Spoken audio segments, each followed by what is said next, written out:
नमस्कार, जय हिंद दोस्तों, आप सबका स्वागत है हमारे YouTube चैनल अपना पेशन न्यूज पर। इस चैनल पर आप एप्स 95 F4 पेंशन से जुड़ी तमाम खबरों के बारे में बताया जाएगा, तो हम आपसे निवेदन करते हैं कि हमारे चैनल को सब्सक्राइब करें।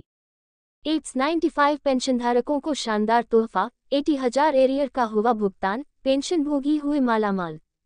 एप्स 95 के अंतर्गत एक बार पेंशन लागू हो जाने पर पेंशनों को प्रत्येक वर्ष अपना जीवन प्रमाण पत्र अपडेट करवाना अनिवार्य है, जिससे पेंशन लगातार जारी रह सके। किंतु विभिन्न कारणों जैसे ज्ञानाभाव, शारीरिक एवं आर्थिक असमर्थता, परिवार के मुखिया की मृत्यु इत्यादि के कारण कुछ पेंशनर अपना जीवन प्रमाण पत्र प्रतिवर्ष अपडेट नहीं करवा पाते, जिसके परिणाम स्वरूप उनकी पेंशन की अदायगी रुक जाती है और इस प्रकार कर्मचारी पेंशन योजना 95 के द्वारा प्रदान की जाने वाली न्यूनतम सामाजिक सुरक्षा से वे वंचित रह जाते हैं।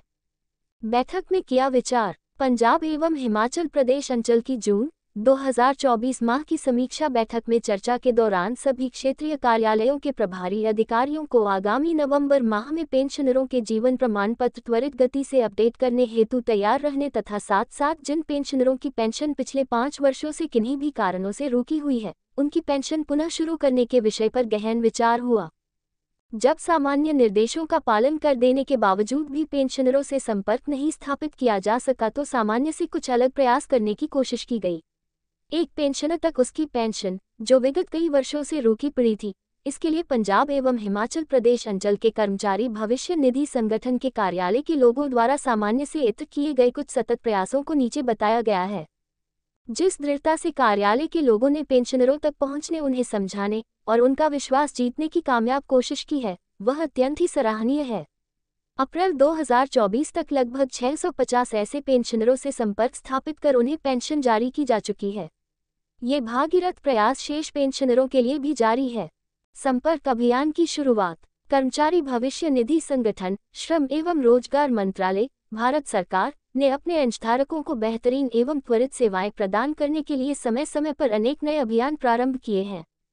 इसी कड़ी में संगठन के क्षेत्रीय कार्यालय शिमला थे ने भविष्य निधि के पेंशन धारकों को सर्वश्रेष्ठ तथा त्वरित सेवाएं प्रदान करने के प्रयोजन से संपर्क नामक अभियान की शुरुआत की है।